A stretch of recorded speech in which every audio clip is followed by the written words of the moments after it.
Hey, everybody, welcome. Welcome to the Wake Up Late with Dougie show. I'm Dougie Almeida, back from my trek through the Carolinas. So, feeling a little overwhelmed. I'm so glad that I was able to be joined by my co host, Jen Hellman, today. Hello, everybody. Good to be back.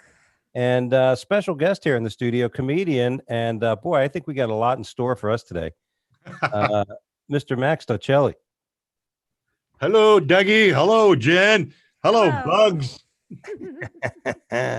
What's up, Doc? We have met. You have actually last time I thought I saw you was at Tavolino's. Back. I remember that night. And who showed up to come see me that night? Vic DiBenedetto. Vic. Yeah, Vic came by. He didn't want to go on stage though. Nah, we're trying to get him up there. And Freaking Mama Luke. and a good friend of the show, Lenny Travis, was so happy he was there, and they went back. They'd known each other a long time. That Great. was very. I'm surprised by that. That's very nice that Vic did not want to take up stage time, because I know some people who would have showed up and then they would have done 30 minutes. Did you ever have that happen, Max? You ever been in a show and somebody says, "No, I don't want to do this." Okay, I'll do a few minutes, and then. Yeah. What do you mean? I don't understand. You mean like somebody shows up? Okay, so for example, there's a comedian that I know, and the only time I've ever seen this comedian is when they have dropped in on another show. So there's a Oh, I see. Yeah. you have a headliner, you have this and that, and then somebody special stops in and they say, "Oh, come on, come up, do some time." And instead of just doing a gracious, 5 minutes, they do 30 to 45. Oh, yeah. You know how many times when I first started in the business, I started at Pips in Brooklyn and Catch Rising Star, the comic strip in Manhattan in New York City. And every night we would have a schedule at Catch, but every night guys like Robin Williams, David Brenner, Pryor, guys, major heavy hitters would show up and they'd all go on stage. Yeah. They would all go on stage. And you know what it's like to follow Robin Williams? I would leave. I would be like, I'm not going to do this to myself. I've done it several times. It's very, very difficult because people are leaving. They want to get his autograph. Yeah, that's gotta be rough. We've actually talked about it on the show a little bit last few weeks. Where what do you do at that point? How do you differentiate? How do you separate that? How do you get people, to get back to you? You make fun of the fact that this is really gonna suck. I was on stage when Osama bin Laden was shot. I was in the middle of a show, and all of that's almost similar in that to be on stage, then everybody's looking to the right. I have no idea what's going on, and I had to compete with Osama bin Laden. Yeah, and for you, to be honest, you were in Baghdad that night at the Improv at Baghdad, and that was really. I wasn't telling jokes; I was stripping. But yeah, she was on a pole. She wasn't doing jokes. I went up one time after purposely because I said there's no way I can. So I watched this. Well, we always watch a set, but when I went up, I did everything he did. Just. There you go. Just mimic them. Every bit he did. That's amazing, dude. I'm sure you did just fine, Max. But yeah. What do you think? We've all been in that situation. Let's say you just go to the show. Like, if I figured, especially in Florida, if I don't want to be asked to go on stage and I go to a show, I got to go there in flip flops, a pair of gym shorts, and a tank top. You know what I mean? Because my ass isn't going to go up on stage with that. So that's the only way I can keep myself from going up, because you want, you don't want to ask, you don't want to, you love to go up, especially if it's a hot show, but I always think there's two ways of thinking that. Like, you want to do, hey, I'm a comic. And there's the other aspect of everybody else in the show going, oh, fuck. Why would you want to go to a comedy club anyway? Yeah.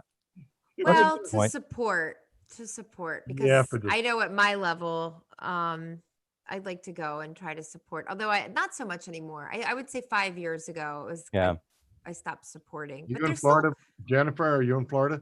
I am. Okay, you're from Maryland or something, right? I am. I'm from Baltimore originally. Yeah, Baltimore. I used to work there. Baltimore. There used to be a club called Magoobies? Tracy's or something like that. Oh, okay. Because there's Magoobies Joke House in Towson. Oh God, which is right outside of Baltimore. And now they have the comedy. I want to call it the I love comedy. Baltimore. I I do love too. Baltimore. We're leaving on Thursday. I'm heading up there. The Alka-Seltzer building is still there. Oh, Yes, really? well, it was originally an industrial harbor. So you had like Domino Sugar Company, Colt 45. Remember, do people still drink Colt 45? Not in my house. I remember when I was in high school, we started drinking Mickey malts, the big mouths, because someone said they're stronger. So we said, forget the beer, man. You got to drink these malts. You know? Are they Yeah. stronger? Malted? Yeah, I remember thinking that malted liquor. Well, this is a true story. The first time I hung out with people that were drinking it, we were in a big old Suburban. This is in the 80s when I'm in 10th, like 83, 1982. And then somebody's driving a big ass Suburban where the Coral Springs Mall is today down Atlantic Boulevard. And they flipped that Suburban. Oh, that's not funny. Why am I laughing? Because of the Well, malt liquor? the best part about that was I decided I didn't want to get in the car with all those people drinking all those Mickey malts, big malts. And I was in the car behind it. But things were different back then. When I was going to school in high school, the teenage boys would put 6-packs on their dashboard to show everybody that they were drinking. Right. And but they got away with it back then. Yeah. It's true though, right? Yeah, but not anymore. You can't do that no more. Not at all. Because back then it was just teens being teens. Now they do that, but then the next thing they do is they go and shoot up. Well, am I frozen? Dougie froze. No, you're good. When we start on this subject, we were talking about going into a comedy club and then asking you to go on stage. I've done it. I don't really like doing it, but I've done it. Yeah, I think it's definitely the classy move to deny getting on stage. Yeah. You know what I mean? It's just, but, and if you are, and if the times I have done it, if they say do 5, I do 3 or 4. Yeah. Just for that purpose. I want to go up there and I think that way, I think every comedy that's going up there after is going to say, at least he just did a few minutes, I work on a couple things and boom, you know what I mean? Yeah. But then again, who am I? We're talking about Florida. Before the show or during the show, you mentioned you're not a big fan of Florida, or Max. Well, I used to work there a lot, and I liked it back in the 80s, in the 70s. I worked at the comic strip. I used to work at the comic strip in Fort Lauderdale on Sunrise, probably 5 times a year. I'd go down there 5 or 6 times a year. And I loved it. It was just so much fun. And spring break was just so much It was the best. And you had the candy store down there. All the guys from the spring break guys would always go to the can I say titty bars? They'd go to titty bars. And the spring break girls would come to the comedy club. But they were topless, right? The girls, that's when I would think of spring break in the 80s. I actually do think of like all the girls topless, and you had like real boobs. Remember, they were like real boobs, and they'd be like, And the shows were every night were packed. It was fun. It was just so much fun all the time. Lately, if I go down to Florida to work, first of all, the traffic in Florida is horrendous. Yeah, really bad. In New York, and New Jersey, we have bumper to bumper traffic. But people don't go 80 miles per hour when it's bumper to bumper. Well, we have places to be. We have doctor's appointments bumper to bumper, but people are flying. It's crazy.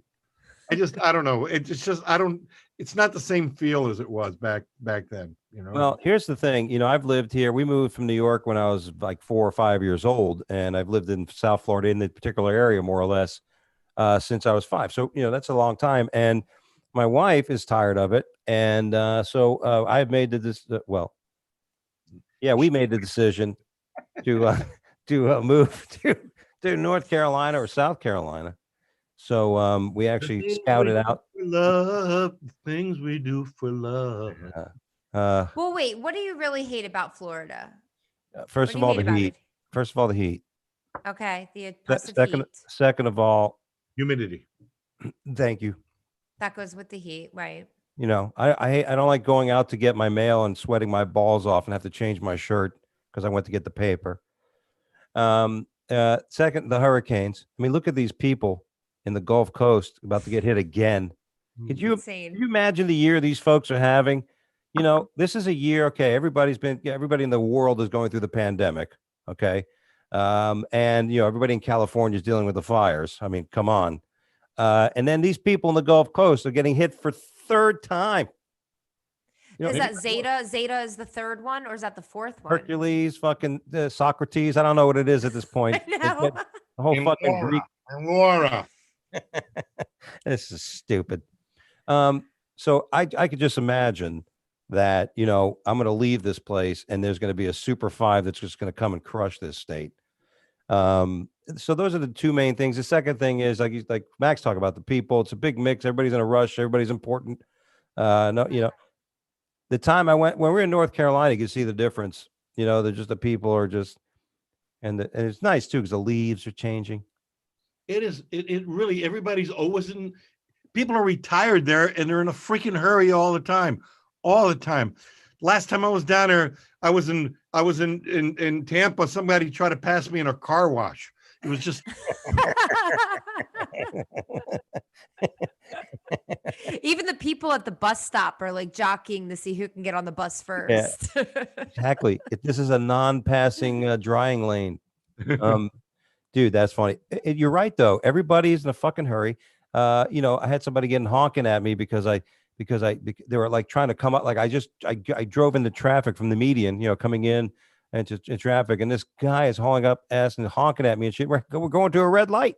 I'm like, dude, what the fuck are you looking past me, you schmuck? You know what I mean? So it is a bit of a cesspool, though. I will say, I don't think I ever planned on staying in Florida as long as I've been here. I moved here 20 years ago, and it is a mishmash with the rehab centers, like just the mishmash of people. They have people who fled their country. We have this like huge illegal immigration population here. We have people who can't like live without the sunshine on certain months, so they had to move down here. Half of them, I think, are escaping warrants for their arrest in other states, but not even like for blue collar crime. I'm talking like high end embezzlers. I mean, people come here. There's a lot of them are doing. Is they have homes up in Connecticut and New York, but they have everything registered down in Florida. Right. So they don't have to pay taxes. Right. You got the taxes, you got, like I said, all kinds of insurance scams and Medicare scams. There's a total element of scumbags here. But I always think about retirement, and I don't want to move somewhere just so I have to move back to Florida, because I feel like I still need to die here. Really? Well, here's the thing. I'm excited about the change. You know what I mean? I'm not bad about it. Wouldn't mind. It's a seller's market, by the way, for houses. But I went through Charlotte area, found I like the place in Concord, which is outside Charlotte. Okay, outside Charlotte. Okay. And then we went to the mountains and stuff. In the mountains, we went like in Hendersonville, which is beautiful right homes outside of Asheville. You go out, you go outside in the back porch, and you're basically in the trees. You know what I mean? You got, and but that was funny because one of the houses we were looking at, the lawn care service came to clean the place, and I'm thinking, where's the lawnmowers? They all had leaf blowers, super duper leaf blowers, because the mountain, you got. I don't know who cleans gutters. I don't even know why there's gutters on those fucking houses. You know what I mean? They just fill with leaves. I did them today. Did you climb up and clean your own gutters, Max? I cleaned my own gutters. I went on the roof with a leaf blower and blew my freaking gutters out. Holy shit! God. Because it's gonna rain tomorrow. You didn't watch that? You don't watch that commercial with that guy? Hey, Bill, get off that ladder. That's way too dangerous. I want to sell you these $40,000 leaf gutter filters. It was crazy. You know what I mean? And Florida's changed. Back when I first started doing comedy, Florida, Miami, North Miami was all retired Jewish people. Very nice. That Wolfie's is not there anymore, is it? A few years. Is that a diner? Wolfie's Diner? Yeah, right there in Sunny Isles area. Want to hear a great story? No, we don't have that. We're just a podcast. We don't listen to great stories. Okay. Go ahead. I'm working in North Miami Beach. Real true story. Back around 83, 84, or 82, somewhere around the early 80s. and they had young comedian night at the name of the hotel, Newport Hotel on North Miami Beach. The entire audience is full of old Jewish people from probably from New York, the New York area, but they're all retired down there. The entire audience. But it was called Young Comedian Night. I'm one of the comics, right? And remarkably, that night I did very well. I mean, usually in front of crowds like that, it would be, but that night I did very well. So I left the stage and I'm walking near the back of the room, and it was a round table full of old women. And one of them calls out, she says, "You, come over here. Come here. You are terrific. We come here every week. We watch all the young comedians. You were one of you. Do we love them, girls?" And they're all nodding. You know, obviously she's the spokesman for all these old women. And she says, "Give me your phone number. My grandsons live in Los Angeles. They make movies. Maybe you've heard of them. Have you ever heard of the Coen brothers?" I said, "Of course I've heard of the Coen brothers." I'm all excited. Holy cow. Yes. I said, "Those are my grandsons. Give me your card. I'm going to give it to my grandson. I swear to you, you're going to make it." That's what she says to me. Wow. So I said, "I don't have a card. Can I write my name and phone number on it?" She goes, sure. So I write my name, Max Dolcelli, and I put my phone number down. She picks it up and she looks at it through her glass. She goes, "Max Dolcelli?" I said, "Yes, I'm Italian." She says, "Good luck in your career." I swear to God, that really happened. And I really want to meet one of the Coen brothers to ask them, "Did your grandmother live in Miami Beach?" I bet she absolutely did. Give you my phone number. Yeah. It was like when she found out I was Italian, because she remembered the name Max. She feels just off. like, good luck in your career. And then she turns away and starts talking to her friends. Can you imagine how many times the Coens got cards from their grandmother about? I don't know, but I would love to meet them so I can say, this is what happened. Whether she was your grandmother or whether she was lying, but it was probably their grandmother. That is the best Nancy Pelosi story I've ever heard. So, nobody with the name Antoinette or Antonio or Rubio or anything would have gotten that call. Yeah, it was Max Dolcellivitz. Don't you know that whenever you see them, it's Max Dolcellivitz? Wow. I kind of understand it. The Second World, Mussolini anyway. Although no, historically the Italians and the Jews are close. Over time, obviously there's the Italians and Jews are very similar. My mother could be Jewish. Yeah, the culture is very similar. My mother was Italian. My father was Jewish. We have a good and experience. You're in therapy, right? Right. That's it. That's the Catskillian. That was very Catskillian of you. That was Solomon, right? George Solomon that put that show together. Yeah. Originally, and then every open micer has done it since. Peter Fogel was starring in that local comic down here. Peter Fogel was a one-man show for a while for that show. I tell you what, you were talking about earlier in the show about doing a gig and working with which one? I'm having a do you need Prevagen? Should we get George. Prevagen, the sponsor of the show? We can't let George get another 4 years. It's George Lopez. I worked with him at Rascals once years and years and years ago. George Lopez, yeah. No, Mitch Hedberg. You were talking about Mitch Hedberg. We worked at Giggles. It was called Giggles down in Tampa. There was a club called Giggles. Giggles. That's a strip club, Max. That's not a comedy club. Did you guys go to the strip club and start telling jokes? No wonder you got into a fight. They're like, get these assholes off the stage. He meets Hedberg. He picks up Hedberg at the airport. They go, hey, they'll do heroin. Next thing you know, they're performing at a strip club. All right. Obviously, Jen and I were not there, Max. So first of all, was that how many times did you get to work with that guy? Oh, a couple of times, but this time I remember because we were there the whole entire week together. Nice. And I was driving. I had a car, and we were driving back to the hotel or condo. I forgot where they put us, a condo or a hotel. but we were rear-ended. But I'm driving, all of a sudden it was a rent-a-car, and we were rear-ended, and Mitch goes, "Holy fuck!" And this guy who hit us takes off, and he says, "Go after him." And I just did it and things. So we followed this guy for probably 3 or 4 miles, and we finally got into a dead end street, and he stops the car and he gets out and he's like, "You want a piece of me?" and all this other stuff. And me and Mitch are trying to fight him from both sides.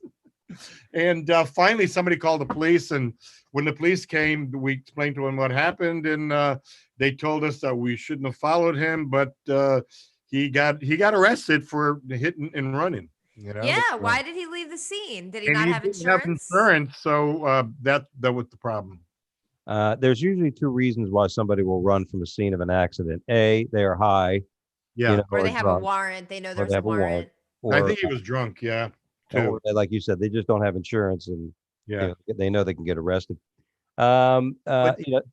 Mitch was fun to. He was. I liked him. I'm actually surprised that as laid back as he was, that he would be like, if you would have asked me, what would Mitch do? A, make you chase the guy, follow that car. He actually said, "Go get him," or something like that. Or That's nice though that you had a nice time with him, that you have a good memory. Because I hate, I find it interesting how there's some comedians, sometimes I get so excited. I'm like, oh my God, I'm going to get to work with this person this week. It's going to be so much fun. And it's amazing how many really great comedians are really not fun to be around when they're not on stage. I know a few. Yeah. No, I feel like there's a handful that I actually really genuinely enjoy hanging out with and like having a good time. I started back in '79. So a lot of the comedians that I started with and worked with have become celebrities, and every comic that started back then, we know guys that become superstars. Yeah. And there's a lot more of us that didn't. Now we have a lot of people who think that they're superstars. Social media kind of ruined that, because now that we have a lot of people with mediocre talent that think they're superstars, right, Dougie? Wouldn't you say that's the hardest part about comedy, is dealing with them? There's definitely a delusional sense at times. It's like, there was a moment, like being at a comedy festival, and I would work with somebody, and they were basically telling their jokes from a certain part of Florida down in I think it was in San Antonio, Texas. And there was I don't want to call the person out, but basically, they were using these jokes and it was flopping like crazy, because I just remember thinking to myself, you can't, because I hear it all the time, like, well, I could do this, I could do that. Meanwhile, I'm still at the Stone trying to bang out my shit. And I performed in over 43 states over the last several years, different crowds, different audiences and stuff. So, and I'm thank you. But, even then I'm still like, where am I at now? I just got the basic foundation of understanding the differences, and learning how to adapt in somewhat, but I'm sure as hell not, hey, I want a fucking headline. You know what I mean? I got the time, but I don't want to be like you said, nothing. This is what comedy clubs do too. And tell me if I'm wrong. If you get somebody who thinks they're a headliner, they want a headline, you give them a weekend, they end up bringing like super duper people to come in and do fucking spots. Yeah. And it's just ripping like that. So it's a crazy business, man. Some of the funniest guys I've ever seen never made it big. Sure. Chris Rush. I don't know if you ever heard of Chris Rush. Brilliant comedian. Brilliant. He passed away. Ronnie Shakes did 2 Tonight Show spots. Johnny loved him. He would do jokes like, "I know hell is hot, but is it humid?" Yeah. He was just brilliant, and he passed away as well, very young. He was only 44 when he died. Dennis Wolfberg. I mean, some of the greatest comics there should be a documentary, the greatest comedians that you've never heard of. That you've never heard of. I will partner with you on that, because that is my same exact response when people go, who's your favorite comic? I'm like, you've never heard of them. The funniest guys you've never heard of. The Well, let me ask funniest you guys that. you've never heard of. Oh my gosh. Let me I ask love you that, because like as Jen said, there's a lot of, in our scene now, a lot of people like think they're great right off the bat. But there is that element. It would be a great story because even like in our we have comics that that I kind of grew up here in Florida with that are making it and becoming great and stuff. And there's like that difference, like sometimes it's not all about obviously talent. Sometimes it's about a bunch of other things that got to come into a perfect storm, right? And you never know. You never know. You never know. If you can isolate this, if you can almost say, here's probably two or three of the things that differentiate the really funny person that never becomes famous, and the other funny person who just explodes into Yeah. into I it. just don't understand how people aren't humbled. Like the stage for me, like when you walk up to the ocean and the ocean just feels so big, you feel so small to the ocean. I feel like that when I first started comedy, and even to this day, I still have the same respect for it that I do for the ocean. Yeah. How And big was it? yeah, and it was big. Although And I've then had a Ronnie Shakes used to do a great joke. This girl was so fat.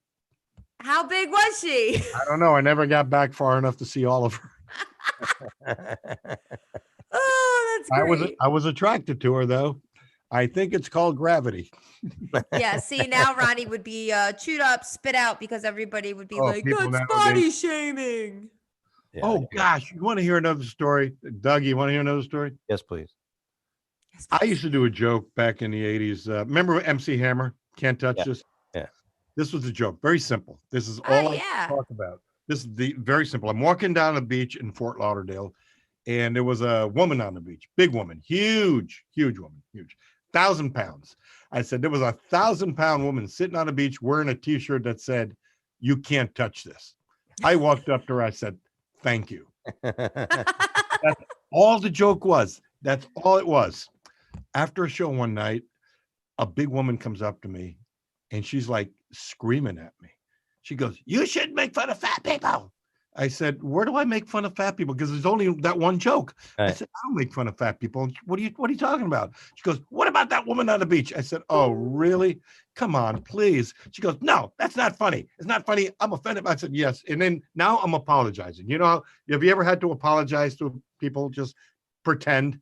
Yeah. Yes. I'm really sorry. I'll never do. She goes, "Well, you shouldn't make fun." I said, "You're right. I will never do that." She goes, yeah, but you should. I said, "Ma'am, I'm really, please just let it go." She wouldn't let it go. She's in my face. She's spitting at me. And at that point, I snapped. I said, "Look, first of all, I was talking about 1,000-pound person, 1,000 pounds, not even realistic, not even in your league.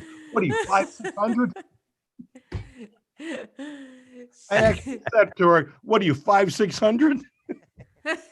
She was I was thought double she- your size. I thought she was going to kill me. I thought she was going to, she goes, "I'm telling the manager." Oh, after I go get some onion rings. And the manager came by and started laughing. Go ahead. You can't even fit into his office. Yeah, you have to go down that thin hallway to get there, hon. That's nuts, dude.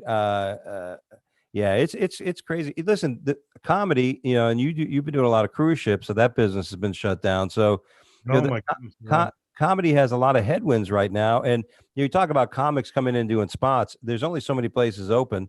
Like when I went to North Carolina, I was supposed to be at a club, but a celebrity ended up booking it so we got bumped a week or two before because where are they going to work? There are celebrity comics working crummy little clubs now.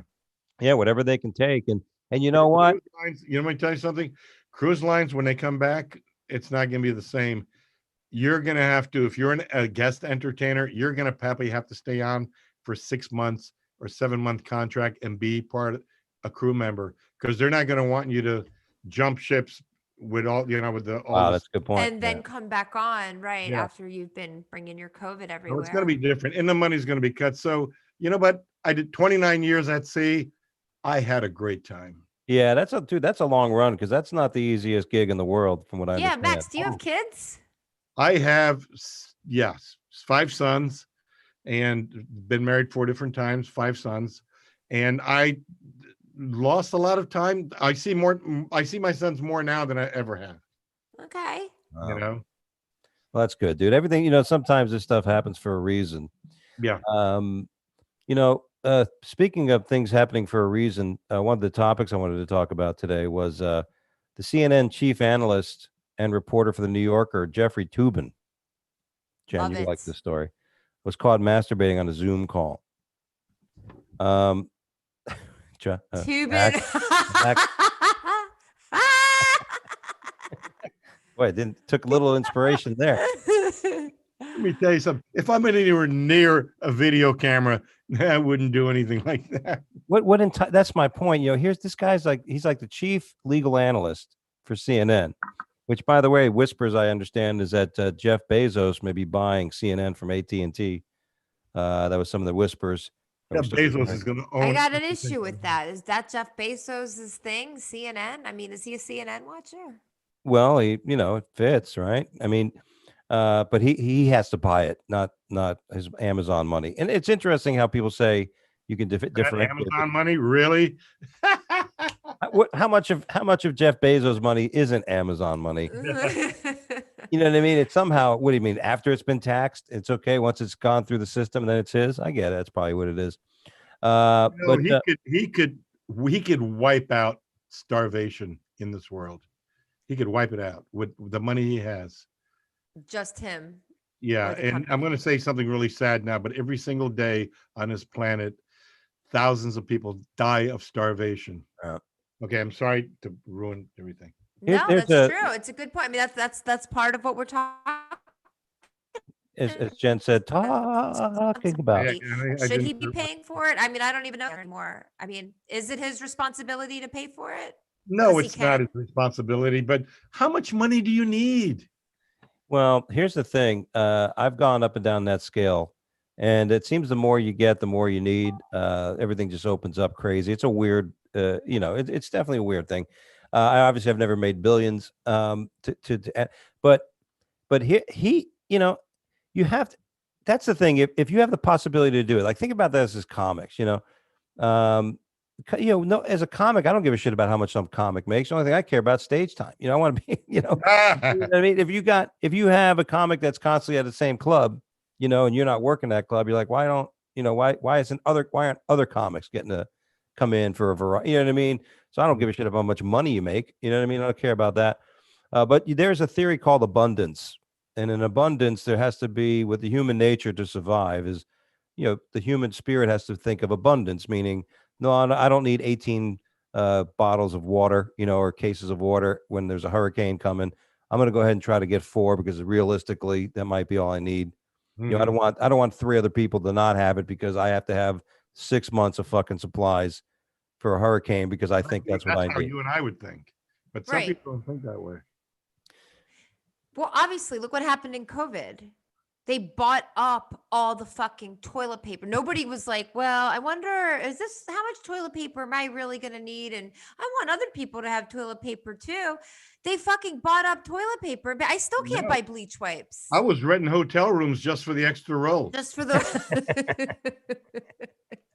Exactly. I got a bidet.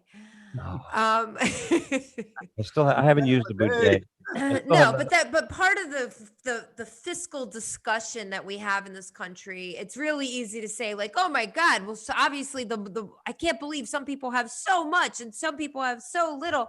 But at the end of the day, that's not the general conversation. You can't just say, well, because they have so much, they have. I don't know what the answer is, but you can't just tell them. Well, when it comes to that, here's the problem: when people can own billions and have that much wealth, there's going to be the other end of it. It's like yin yang. It's a scientific. For every action, there's a reaction.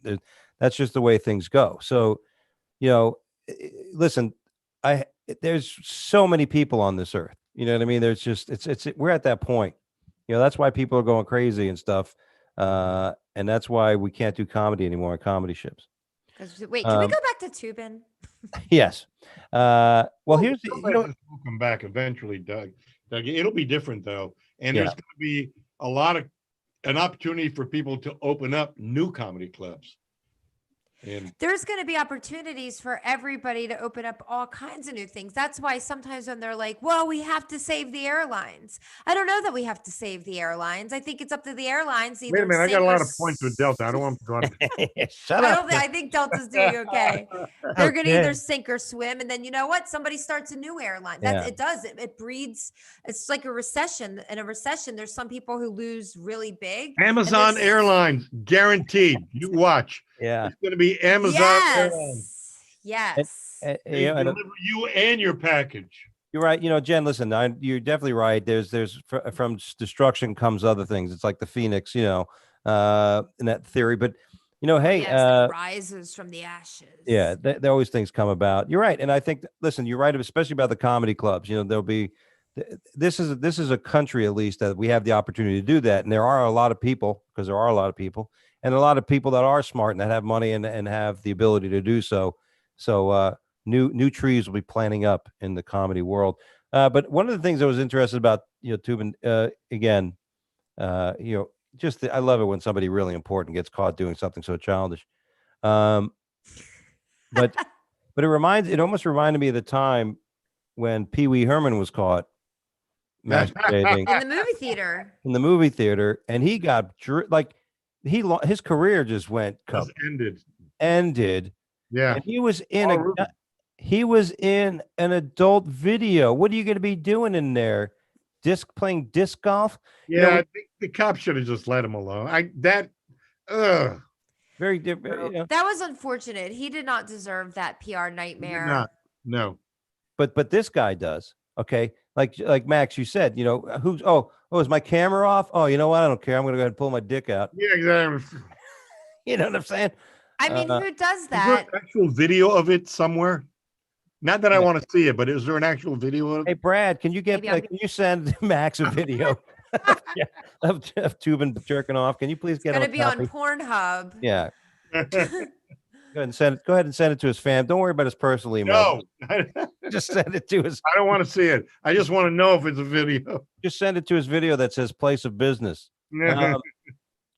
Yeah. But here's another story. Open relationships, open marriage. You've been married 5 times, you said, Max? No, 4. not 5 times, just 4. God. Just 4. God, why do you have to make it seem so bad? 4 Well, how many times was Liz Taylor married? 7, 12. 8. Ooh, you're getting 7 or 8, somewhere in there. I'm giving her even more than that. Yeah. Yeah, you know what? I got married my first time when I was 19 years old. It was like the dumbest. I just wanted love. I had a very unloving childhood. I met somebody that said, I loved you. And I said, I love you too. And then the next thing, and we were living together. She told her parents that we were married because her parents were very strict Catholics. And I said, well, why don't we just do it? What the hell was I thinking? I'm 19. And that lasted all of a couple of years. And then there was 3 more. And there was another one, and then there was another one, and then anyway. Are you married now? I am very much happy. I've never been happier. We're not technically married, but I feel more married now than I've ever felt. That's beautiful. How long are you guys together? Almost about 7.5 years now. And Okay. it's perfect. Has this beaten most of the marriages in time? This has beaten everything. I don't mean like in time wise. No. No, my last marriage lasted longer. Wow. But it's interesting. I think about it because my wife and I have been together for over a quarter of a century. wow. See, Over a quarter of a the right century. one. Dougie, you met her. Yeah. You met the right one. You're very lucky. Yeah. Well, I didn't feel lucky when we were driving in that car all around North Carolina. Why was she? Pain in the ass. Were you the one driving? Yes. Was she complaining about your driving? Everything. Everything, dude. Watch this. Don't do. This again. I love my wife. It's always funny, but it's always funny when somebody gets mad if somebody else does it. Like, don't tell me how to drive, and then you're driving, and you're always telling me how to drive. It's not good. Like I've been married once, okay, and I'm gonna. I'm imagining that you probably told your wife, "Don't fucking tell me what to fucking say." See, I try not to do that. Kidding? I would never have the balls to do that. Well, I'll tell you, Dougie. one of the benefits and the perks of meeting somebody, having the opportunity to meet somebody later in life. So I was married. I was with my husband for 10 years. At 40, I don't remember, were we 43 when we got together? My boyfriend and I had the same exact birthday. Actually, it's this week on Thursday. We'll both be 45. And one of the benefits of meeting somebody at that point in your life is, now how to talk to somebody. You might feel this way too, Max. You've been with your wife or your girlfriend. Allison and I, we communicate very well. We get along so well. And then, and I don't ever, there are things that in the past that just seem real benign. You're like, oh, like you said, what are you doing? Don't drive like that. Or even your tone. I would never take that tone with Stuart. I love it. I'm sorry? You're in your 40s? I am. I'm 45. I'll be 45 you on look Thursday. like I think you're like 20 something. All right. No, see, look, I'll show you my wrinkles. No. But no, Max we is trying get to get laid over along. here. Jesus. We Doug, get that's along not- wonderfully because you have a chance. Like, what if you could take everything that you knew from your marriage and then just completely redo it with someone else who's mature enough to go, you know what, this is, because he talks very nice to me too. He talks very, like, I talk to him nicely. He talks to me you could nicely. definitely learn. You will, hopefully you would learn, right? Like some people walk out of a relationship that doesn't work and they go back and they keep thinking about what the other person did wrong. They don't bother ever trying to think what they did wrong. Before we started the show, Jen, you even mentioned, oh, I didn't know what I was doing or something like that. When you made that, there's a lot of people that with comedians is we're on the road so much. And back then I would go on a road for, I'd be home probably out of the year, total time at home, maybe out of 12 months, I'd be total time at home. I'd be home maybe a little over a month. Yeah. The rest of the time I'd be on the road. Yeah, that's very tough. Did you ever date Say what? I didn't hear you. What? in that time? Vax freezing us. Did you ever date another comedian? Have I? Yeah. I have. I'm not going to mention any names, but I have a couple, 2, 3. Look at that smile. This is a book. I want to hear more about that. It is fun. I did it. I dated a comedian. It ended terribly. It ended. But it was funny. You were talking about the things that you regret, that taking a look at yourself in a relationship. And that's what made me think about it, is that particular dating another comedian. Like I said, I don't think I have anything left to say to that person. But I might say, you know what? I said things in jest to you that were not funny. Because when you're like joking, or like, that's the thing we do. We fire shots at people and we're joking around, but it's not funny. Like, it's I have disguised. It's a disguised release of just tension. Right. I said that's my only message. Yeah. Well, now you're making me nervous because sometimes we have that breakdown, I think, once in a while where I'm trying to say something and it's like, what? And I'm like, I just said something nice. I just said something nice and you're, what the fuck? Like, I want to talk. That's funny. Hey, Dougie, did you watch a new Borat movie? Not yet. Oh no, we're gonna watch it tonight. The one on Netflix, right? I did. I did. Is it funnier than the first? Blasio. What am I thinking of? Was it? First of all, my first question is, was it funnier than the first one? For me, not really. No. Okay. It was very funny. But do you like the character though? I mean, the character's great. The character's the same, and there was a lot of the same gags as the first one. So I wasn't really, I can't believe that the ex-mayor of New York City. Now, what happens? I don't want to give away anything. I guess maybe you shouldn't. But what happened was he in this movie, Sacha Cohen, Borat, has a daughter, not really his daughter, but somebody's playing his daughter, and she is pretending to interview Giuliani. And in the news, but it just, the question it didn't make. I can't believe that Giuliani didn't see that it was all a setup, Right.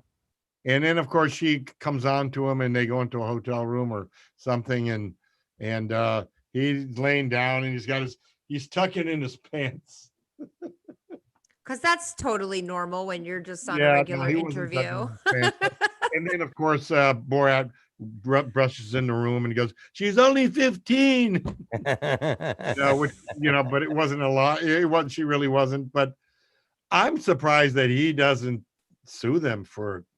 But I don't know if there's a lawsuit there or not. For setting them up like that. Well, it is interesting. I want to see it. I've seen stuff about it, and of course, people on Facebook are saying, "Well, look at this." I'm like, "Ugh, who has?" It's always amazing when people want to point out when somebody does something stupid. And you're like you never did something like, especially when a guy when it came to pussy. You know what I mean? You never done something that you didn't. Like how many guys that I know that actually waited for the stripper to get out of the strip club until the last car left. You know what I mean? Like she said she said for me to wait outside. Dude, the bouncer just pulled out. But there has been a change, and it's not an excuse. And sometimes I feel bad for men. I'm not allowed to. I mean, this is frowned upon in the whole Me Too movement and shit. But I do feel bad because there are men who are held accountable for their behavior 20 years ago, and they were like, "Yeah, but times were different then." And women, of course, were like, "That's not a fucking excuse." Like, sorry, but that's not an excuse. But I don't know. Is it? It might be. Think times were different then. And there was this acceptable behavior kind of, and I didn't create that acceptable behavior, but it was accepted. One thing I don't feel sorry for, Cosby was a legend to all comedians. He was, I mean, it broke my heart. It's very disappointing to see these people, these personalities that we grew up with and we admired and being put in this position. But with what happened with Giuliani, now we know. So now there is no excuse. I could give the guys 20 years ago a break. I can say, all right, I could even look at, like Louis C.K. I feel like that was wrong. I feel like, what the fuck were you doing at his room at 2:00 in the morning? And then I'm a victim blamer, but I don't go back to comedians' rooms. I don't go back to the. Neither do I. Yeah, and I don't piss on plants and stuff either. So, yeah, we lost you for a minute there, dear. Dougie, where'd you start doing comedy, in Florida? Yeah, my club was the New York Comedy Club. That's a place that gave me hosting work on a regular basis. In Manhattan? No, in Boca. Was that Al Martin? Yeah. Okay. Is it still there? It is now. And Randy Singer, who was there when I started, he ran the open mics, took it over and turned it into the Boca Black Box, which is Randy, nice room. Yeah, the Boca Black Box. Very nice room. Was that a comedy club? Oh yeah, the guys from Baltimore used to. Yeah, the guy Garvin, the guy from Larry? Garvin. Oh, there's Garvin. Yeah, the Washington owned that place, right? Don and his brother. By the way, Dougie, I'm lifetime banned from Black Box because of that conversation we had many years ago on the podcast. Okay, well, Don, Don and his brother, I can't remember his name, but good guy. Listen, they gave me a shot. They let me host. That's the way it worked for me. And we were talking about people we knew, and I got to meet and work with the comedy legend Otto and George, who we were talking about. And did Lenny Schultz ever stop by when you were there? Are you kidding me? Oh my God. The first time I got to feature. The first time they bumped me up from MC to feature, I had my first feature weekend, and guess who shows up to do a spot just before I go up? Not Lenny, but but this time it was Bobby Collins. Oh, Bobby Collins, Continental. You know what I'm saying? And it was like, great, my first time featuring here. But Lenny would come up there and just do a few minutes, and when Lenny was in his heyday, no one can follow him. No one, not even Robin Williams. He was just insane. Yeah, he would come. He did his joke. He'd come on the stage. Hey, everybody! He'd have his hanger, and he'd have with the grapefruit. Yeah, and he'd go, "Hi, how are you?" And he's like, "Don't talk to me." I love that. That's wacky. Little kids. Okay, it's fucking like I'm coming. He'd squeeze the grape. He had that Pee Wee Herman doll. Oh no, was it Pee Wee? Yeah, he had the Pee Wee Herman doll. Hey, we got some stories and stuff, and I don't know if you guys have extra time because we're running a little late. But I wanted to talk about a couple of quick things as well. Brad Pitt's girlfriend went back to her husband, who they were in an open relationship. Now, we didn't talk about this story. The We didn't, husband and the girl were in an open, when the woman were in an open right. relationship. And they're in an open relationship, and the guy says, "Yeah, whoever you want, hon. Just tell me about it. Make sure you wear a condom." I imagine if you're having an open relationship, you better be wearing a condom. I didn't wear a condom, but I was wearing a mask when I was banging her. Now, have you ever been in a relationship with somebody who was that wanted to be in an open relationship? Have you ever been in an open relationship? I haven't. I No. mean, he didn't want to be in a, but I had an open relationship. On my side. That's called cheating, Max. Well, that was many years ago. Yeah, exactly. I couldn't even imagine doing the stuff that I couldn't even imagine doing. Well, I have been in an open relationship. I have been in several open relationships. They never work. But there is something about the idea. There's something nice about the idea of thinking, you know what? I love this person, and it makes perfect sense that other people will love this person too, and wait, and then feel and relate Mhm. to them in a different way. But it never works. I always ended up leaving those relationships to go be in a monogamous relationship. Well, let me ask you this, because in an open relationship, there has to be some level of equality. Okay. Because like, I'm not going to have an open relationship with my wife because she goes to yoga 4 days a week. She keeps in shape. You know what I mean? And I don't want to, if we're in an open relationship, she's, she's banging firemen, and I'm, like I But said, if you love somebody, if you really love somebody, you don't want to be in a. That is the Max. Yes. Right? And if you have a healthy relationship, you have a value to Yeah. one another that you like. I can't imagine being with someone else or sharing my partner with someone else. Well, let me ask you. Let me ask you regarding this, Jen, because or Max. Let's say you're in an open. Let's say you're going with all of a sudden hypothetically you're in an open relationship, and now she's just been sleeping with Brad Pitt for the last 3 weeks, like this guy's wife. So I now, would ask her to ask Brad if he can put me in the next movie. and don't tell him my name's Dolcelli. I don't have a problem with this, but I'm gonna need some time. I don't know if I could be in a relationship like that. I'm sorry. Yeah, I mean, listen. If I'm going to put myself there as hard as it is. She said you have a bigger dick than. That's it, right? And I mean, listen. If my which dick is actually irrelevant. well, listen, you're just saying that, but let me tell you something. I bet her husband asked her that. You would have to. It's always it'll be the first thing he asked. Yeah, you would say, and then how was he better than me? Yeah. But hey, if that's the case, it's him. I bet. But who do you top with that? Like, okay, honey, okay, you've been sleeping with Brad Pitt. I've been sleeping with, Sofia Vergara. Yeah. No, I'd like to. I'd let Is that your celebrity? There's something fuck? about her. Absolutely. I would have sex. See the lady from Modern Family who's married to. Her, the wife, Tina, the wife of the old guy. Yeah, Sophia. I would love to have sex with her on one of her rooms to go couches. Really? I don't find her attractive at all for some reason. Yeah, I don't.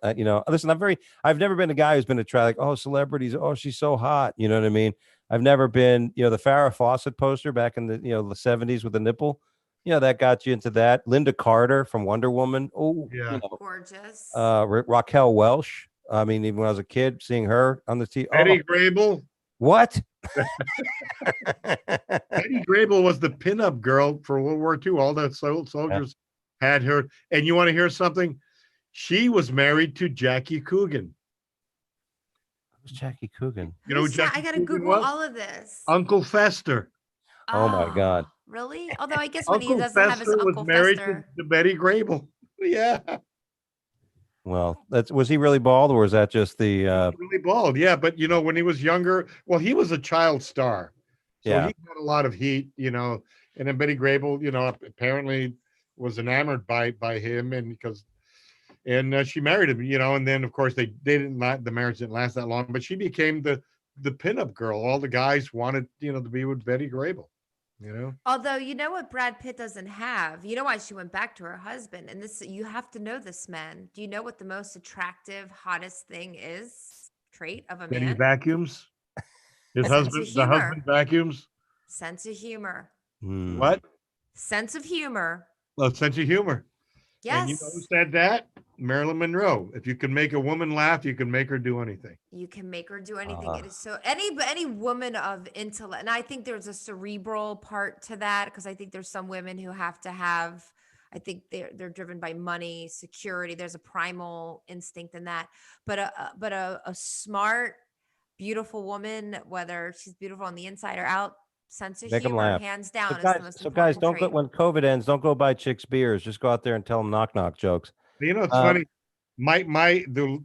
Allison is funnier, sometimes much funnier than I am. She comes up with some brilliant stuff. Just Yeah. You know, and of course I write it down. That's Yeah. that is so lovely because you know what, I too Max is like, "Are you going to use that?" You must share that with her about how funny she is because Oh, she knows it. She knows it. nothing flatters Right, me more. Well, sometimes that's And funny. Like my wife is so dry at times, you know, very stern and serious, that all of a sudden she'll say something and I'll be like, "Oh," because it came out of nowhere. You know what I mean? Well, here's our word of the day. By the way, Jen, we are doing a word of a day. I love The it. day. You know, that's my favorite. Word, Robbie. yeah, word of the day today is hypnic check, a jerk. Hypnic jerk. Hypnic jerk. Yeah. Hypnic tick? Hypnic jerk. Is it a tick that makes you like see things? No, it's like when you feel like you're falling. It's like when you're asleep and all of a sudden you're like, It's like the first, remember back in school when you'd be sitting there trying to hold yourself up with the teachers talking, and then you feel like your desk was going to fall forward. Oh, yeah. Slam your hands on the table. You doing Who did a joke like that? Steve Wright, right? The Boston guy. Was it Steve Wright? Yeah. Yeah, he goes, you feel like, you feel like it. I feel like that all the time. Funny. Well, hypnic jerk. So use it today if you can, or in this week, and we appreciate it. And follow us on Twitter at Wake Up Dougie. Here's it's time to play Make It Funny. This is where everybody here on the show gets to team up so we can make the news segment funny. oh gosh. Exactly. Pressure. Yeah. Oh, this fucking pressure. I need you. I know. I didn't prepare, but I'll do No. my best. What did he say something? All right. Well, let's do this. We have a few stories. We're going to zip through them. We're going to try to go to the headlines, and you guys think whatever you can to do this. But our first story is a puppy with green fur is born in Italy. Un cane con la pelle verde che è nato in Italia. Che parte d'Italia? Ma tu capisci? Sì, Molto piacere. Puoi parlare perché io posso parlare italiano molto bene. Sono nato in Italia. C'è un peccici. You know, I was born in Italy. Yeah, I know, dude. And we got to get into that at some point. I'm trying to see where it says it here, but it says an Italian farmer welcomed a litter of 5 dogs earlier this month, and one of the pups stood out among them. Christian Malocci couldn't believe his eyes when one of them was born with green fur. I guess dog away from the olive oil. Jesus Cristo, ma che cazzo? Well, that's what happens when you have a dog that's sleeping around with all the other dogs in Italy. It seems like Kermit the Frog is banging something other than a pig. The dog, however, won't always be green. The color will continually fade, unfortunately. In Sardinia, in the island of Sardinia. They named the dog Pistachio. Pistachio? Yep. Like a pistachio nut, which, by the way, I know what a pistachio is. I thank you. I imagine. I was just reintroduced to the pistachio, and I ate a fucking bag. Like, and now you're shitting bricks. You know, because I speak Italian fluently, it bothers me when people don't say the words. It makes me. You want to hear? I was at Trader Joe's not long ago. I'm looking for ricotta. I asked the lady. I said, "The worst." I said, "Could you tell me where the ricotta?" She goes, "Huh?" I said, ricotta. Where do you keep the ricotta? She goes, I don't think we have that. What is it? Ricotta. She goes, well, what is it? I said, it's like cheese. She goes, we have cheese over there, but I'd never heard. And I said, oh, wait a minute. Hold it. I'm sorry. Ricotta. She goes, oh, yes. I said, ah!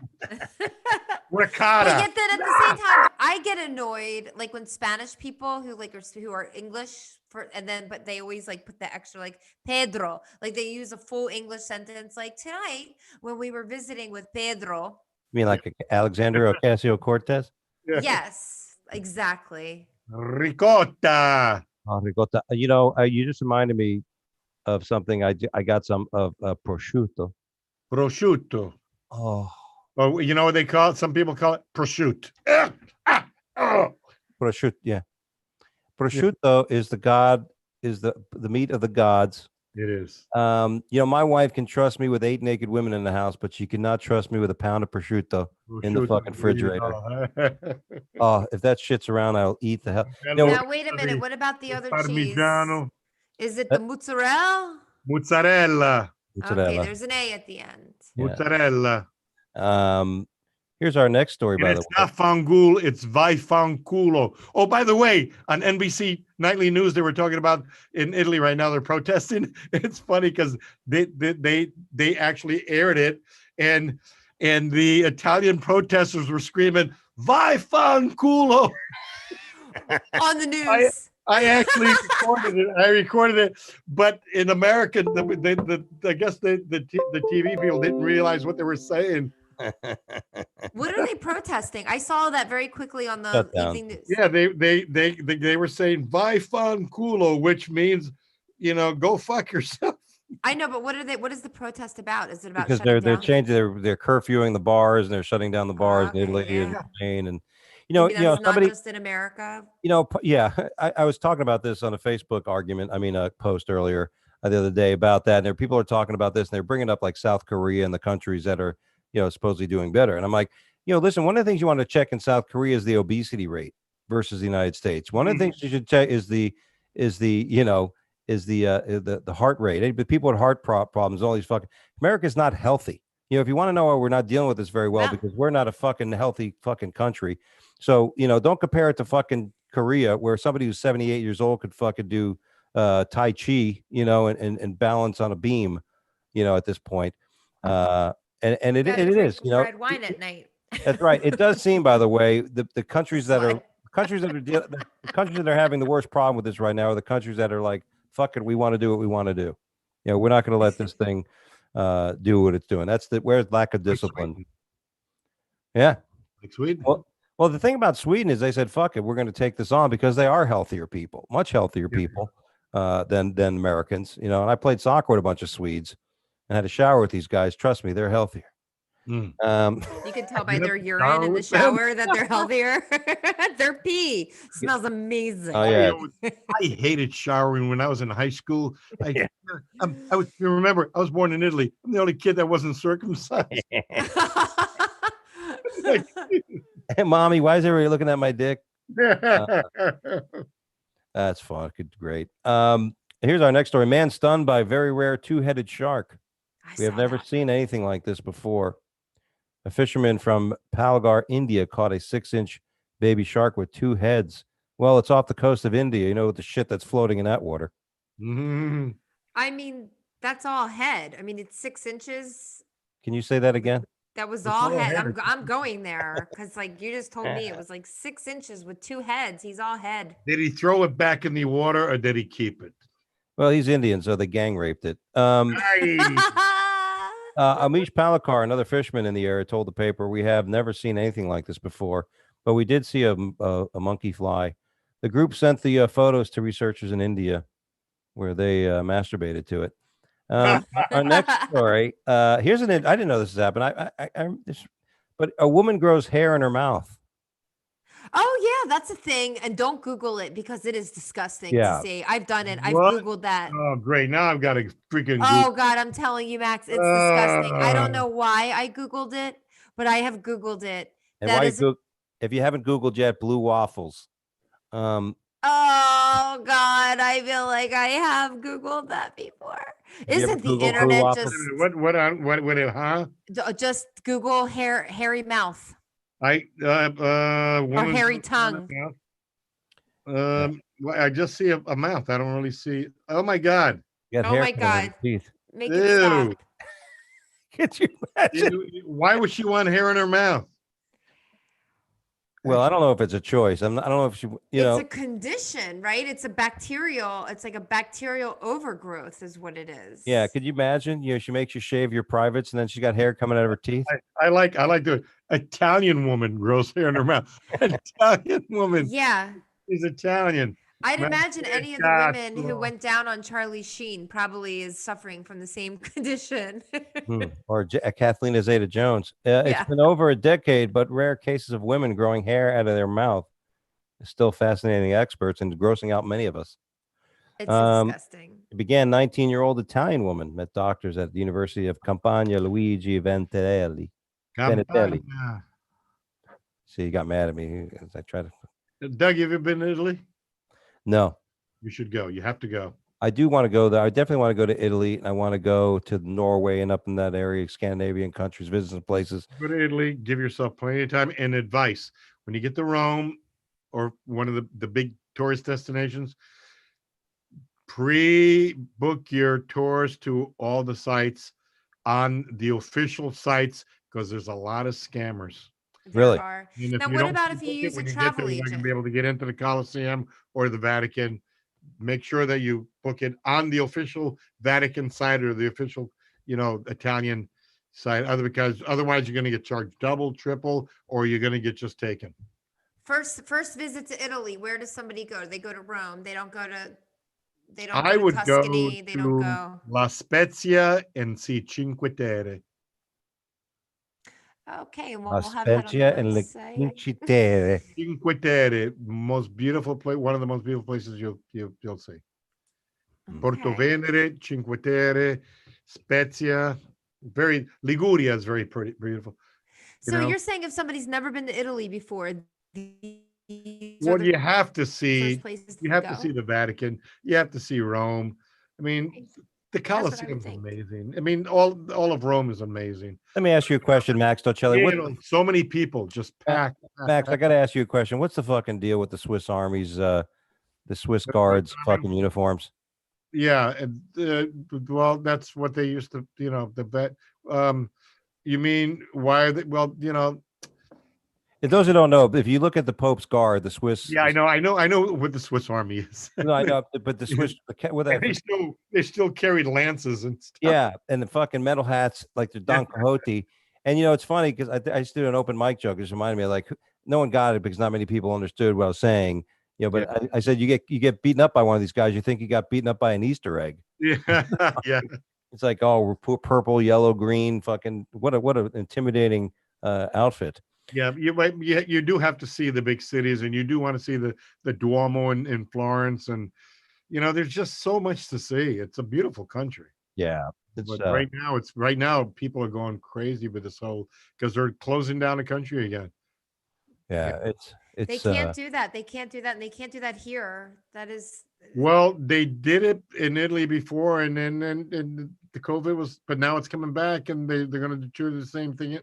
Try to do the same thing.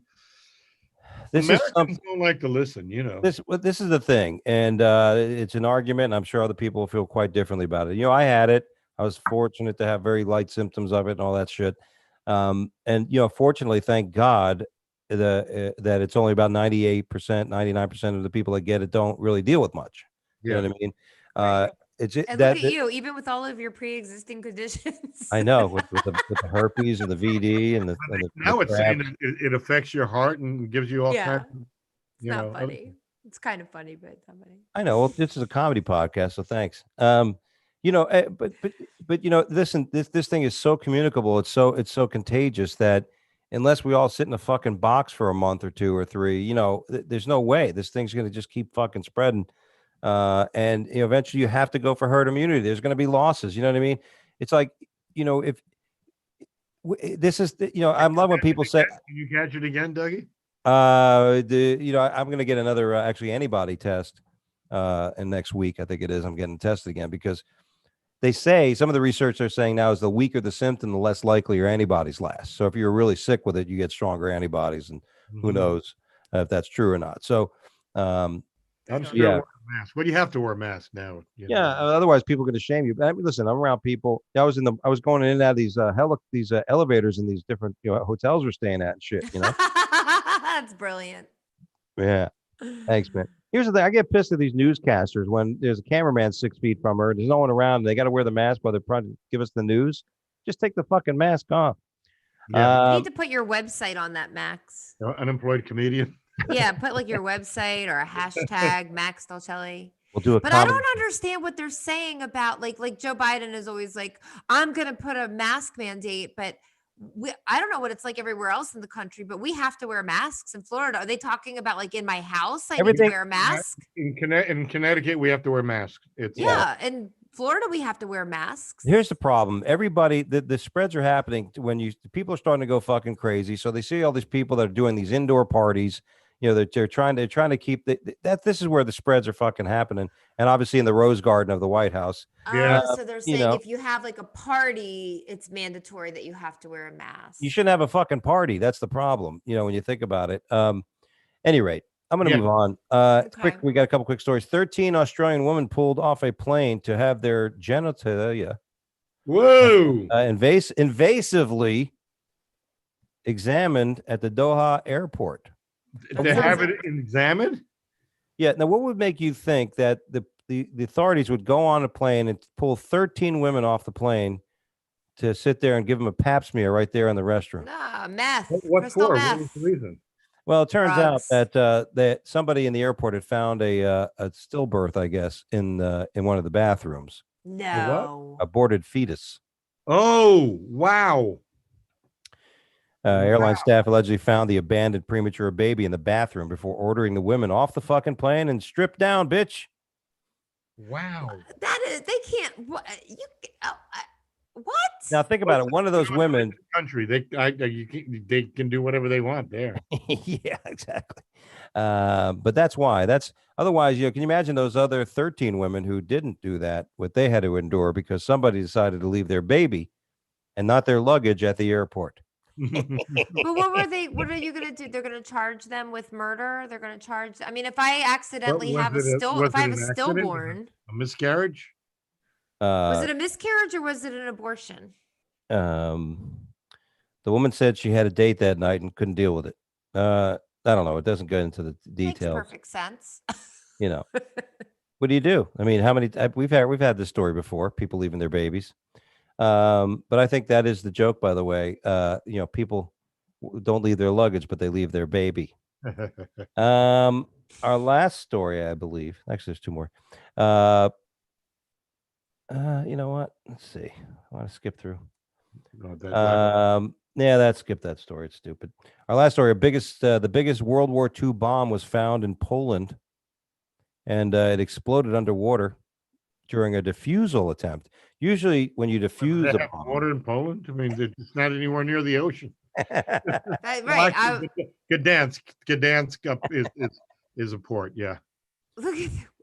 I'm this impressed. guy knows his geography. I know, Max. I'm like, you just blew me away. Well, I spent 29 years at sea. I've been in pretty much every port in the world, including oh my goodness, China. Forget it. The smog. It was disgusting. Yeah. But Poland. And some places I really loved. Japan, I loved. Alaska, I loved. South. I mean, there's some wonderful ports in this world. Some of them I don't care if I ever go back to again. Yeah. Lucky nobody was hurt when the decades-old bomb went off. It went off? Yeah. So was this like a German bomb? I mean, it was World War II bomb, and it was in Poland. So whose property was it? Was it Germany? Maybe the Russians. Yeah, that's what Hillary Clinton said. Last year, authorities in Poland discovered an unnerving relic from a World War II beneath the surface of the water, a massive unexploded bomb. Authorities tried to defuse the bomb, the largest of its kind ever found in Poland. It was oddly enough, the Polish military didn't send the bomb squad. They sent the...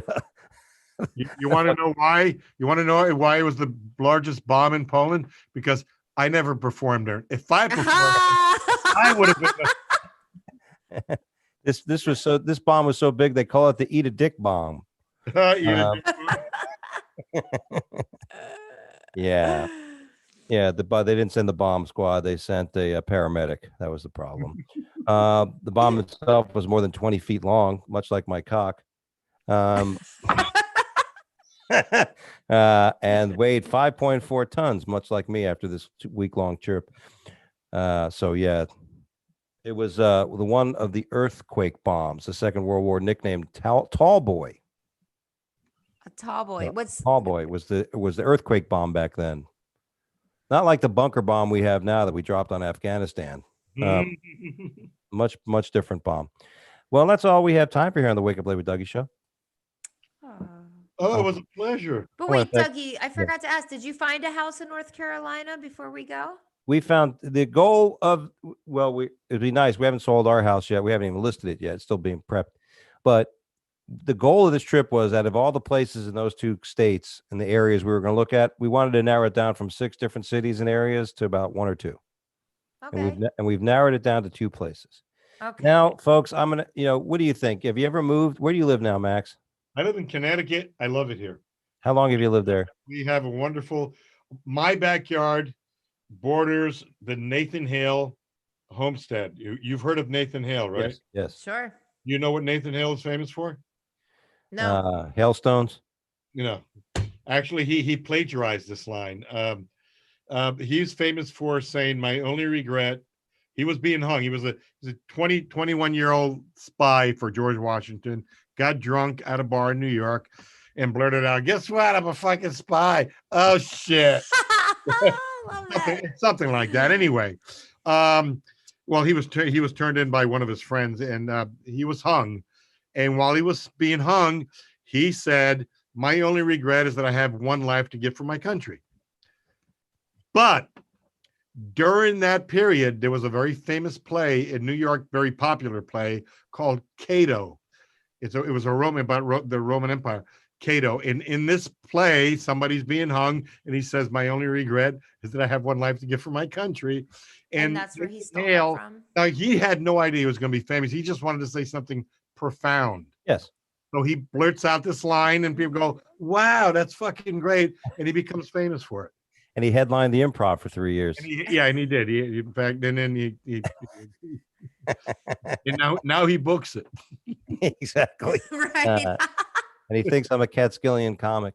Now everybody's kissing his ass. There you go. Well, it's been a pleasure, dude. We thank you so much for all the stories, Max. Well, I hope that we didn't. I had other stories. Too bad we couldn't get to them. Well, we could do them. I don't care. You guys got to go. I want to hear a really funny Otto and George story. Oh, please. Okay. Now there was. Hold on a second. This is before you do that. This is almost like one of those Marvel movies. Yeah. Some people already turned us off or walked away from the computer, and they're going to miss. They're going to miss the Otto and George story. Otto and George was a triple X rated thing. Good. Sadly, Otto passed away a few years back. But without George, Otto was very timid. Like, he couldn't even make eye contact. He'd be like, "Hey, Max, how you doing? Everything okay? Yeah, everything good. Yeah, good to see you, man." But George was everything. George was like, "Fuck you, fuck you, fuck you." Come on, George, be nice. Fuck you, suck my dick. Okay, now I was on a cruise ship. This was back around in the middle 90s, and I'm working on a cruise ship, and I get a call from and I get off the ship that day, and I walk in my house. I get a call from the owner of Pips in Brooklyn. Now, Pips was a very legendary club. It was the first comedy club in the country. It opened in 1962 by a comedian named Georgie Starr, who was really George Schultz. Now, Georgie Starr was best friends at the time with a comedian named Jack Roy, and they used to work, but they both sucked, so they both quit the business. Jack Roy started selling aluminum siding.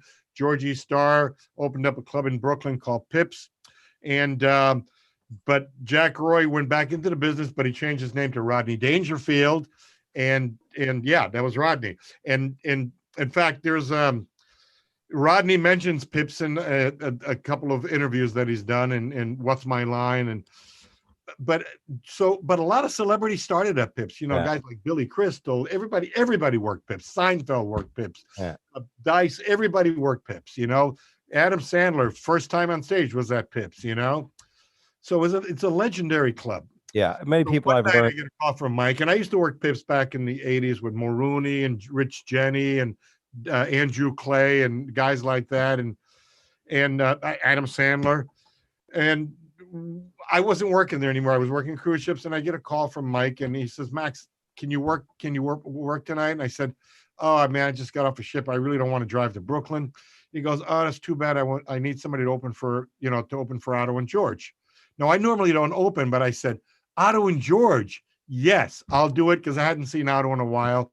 Yeah. And to work with Otto and George, I mean, the guy to watch Otto and George is, you've seen it, Yeah. you know. In fact, if people out there are watching this, Google Otto and George and watch some of his clips. You'll be shocked. Yeah. I can't wait to check anyway. it out. Especially, he sounds like he was autistic, and the doll sounds like it had Tourette's. It sounds. Yeah. Anyway, I get to the club at Pips, and I'm standing in front of the club with the bartender was Ray Garvey at the time, and the owner and the other act and a couple of other people. Bartender, we're all standing in front of the club. Now there was a Guido. You know what a Guido is, right? Guido looking guy. Italian. Yeah, pacing back and forth from Pips to Joe's Clam Bar, talking to himself like he's fucking deranged. But it's Brooklyn, so you really don't pay much attention. You know, people like that, you know what I mean? Right. So he's pacing back and forth. All of a sudden, a taxi pulls up. Luckily, the guy was by Joe's Clam Bar. Otto gets out of the taxi, and he's walking towards us in front of the club. This guy sees him, and he starts running towards this guy, towards Otto. And Otto kind of like nudges way closer to us, and the guy says to Otto, he goes, "You motherfucker!" And Otto goes, "What are you talking about? What did I do? What did I do?" He goes, "What do you mean? Last night I was here with my friends and you were making fun of my mother on stage, you fucking piece of shit ass fucking." And Otto's like, I don't remember doing that, dude. What do you mean? What do you mean you don't remember?" The guy goes, "You fucking making fun of my mother." He goes, "Well, I make fun of a lot of people and I'm really sorry." He goes, "Fuck you. Fuck you. If it wasn't for your friend standing there, I came here to fucking kick your ass. I'd rip your fucking head off and shit down your fucking throat." And Otto goes, "I'm really sorry." He goes, "Fuck you, you piece of shit." And he turns away. And Otto actually said, "Well, did you like the rest of my show?" It's so sad. Like the rest of my show. It was like, that just shows how, how comedians are so insecure. Yes, we want you to like us. Well, did you like the rest of my show? The guy turned around, his jaw dropped. He didn't know what the fuck to say. He just walked away, but he didn't know what to say. But comedians are like, when we walk off stage, you could have 100 people walk up and say, "We thought you were the funniest thing. You were the best. You were so funny. Here, fuck my daughter. I want her to have your baby." Yeah. You were the fun. And then one person will say, "You're okay." That's who you concentrate on. Yeah, nothing worse than being that. What do you mean I was okay? What did I do? What didn't you like? The worst thing I ever heard. Well, not worst thing, but the thing I hate when I hear is, "Keep working at it, dude. You get there." Yeah. Yeah, you should stick with it. Yeah, or you're standing next to two other comics. "You were great. You were great. You were good too." Yeah. Then sometimes people they feel bad. They're like, "Oh my God, I loved you. And they don't see you standing there trying to sell your merch. You're like, "Oh yeah, you were good too." Yeah. Buy my CD. No, I don't want a picture with you. I don't need a picture with you. But thanks. Keep it up. Keep working at it. But dude, that's an awesome story, dude. You have social media? I want anybody to follow you? Do you? Yeah, well, I'm on Facebook and I've got a website, but Dougie, right now the business is literally, I don't really do any of the, I turn down a lot of Zoom. I like you because you're an old friend, but I've done a few Zoom shows, and I want live comedy, and everybody's doing podcasts now, but I want live comedy to come back. Yeah, I think it will. Listen, we're coming around the corner. That's Oh, right. We're making the turn. We're making a turn. We're making the turn. I'm not getting into politics. No politics for me. Yeah, well, listen, there'll be some more treatment and more antidotes, but this is something that's gonna, like people said, this is gonna be something that's gonna just keep lingering every once in a while, like a bad, like Something we're just gonna have to live with. Hey, how dare you say that? We're gonna have a vaccine, and we're all gonna be cured. Yeah, that's right. And then every time we use our iPhone, we're gonna send money to Jeff Bezos and Apple. Anyway, guys, this has been fun. I want to thank you, Max, for joining us today, and great stories, buddy. And you take care. I hope don't badmouth me later, all right? Hell no, my friend. We'll never do that. Nothing bad. Nothing but good. By the way, Jennifer, my third ex-wife was Jennifer. She sounds lovely. Yeah, she was from the South. She was from Alabama. A Jennifer from Alabama. Yeah. Seems odd. Yeah. I wonder if that would be a deal breaker for me, that strong accent sometimes. We do have a son, and our son is a doctor. He's going to be a doctor in May. He's 8 years of medical school. He's very smart. Oh, that is something to be very proud of. Yeah. What kind of doctors, does he know his specialty? He wants to be, he specializes, he's going to specialize in anesthesiology. He decided to. Yes. He wants to make money and not deal with, people. That's great. Got a very high level of what's they call that, Jen, the insurance liability, malpractice insurance. Yeah, the liability's high, but the pay is higher. Yeah, so and you don't do much. Just put the needle in. Yeah, you're the good guy. That's right. Give us the good stuff. It was radiology. I'm not sure. He was a flipper. One of the, I maybe radiology. It could be anesthesia. I think it was radiology. I'm sorry, because he was going to be an anesthesia. Then he decided to be a radiologist. Which is that's even better. You literally don't deal with anybody. You just read the slides. That's what he wants to. You just read the slides. Yep, broken. Yeah. I messed up. Being in the people business is great, but you got to deal with people. Yeah. Anyway, guys, thanks again for joining us. Jen, thank you for joining us here as our co-host today. Thanks for having me, Dougie. And we'd love to have her back. Max, you take care, my friend. Stay well, and I look forward to the next time we get to be within each other's presence. Let's do a show together. Let's do it. I'm ready. In real life. I will bring you down. We're going to be doing weekend shows in Key West and Isle Morada the first weekend.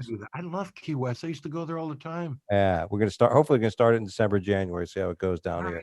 Thank you. Oh my God, please! I want to work that room. You will, guys. Thanks for joining us. God bless. Stay well, and we'll see everybody here next week at the same time. Take care. Sounds good. Thanks, Dougie. Bye.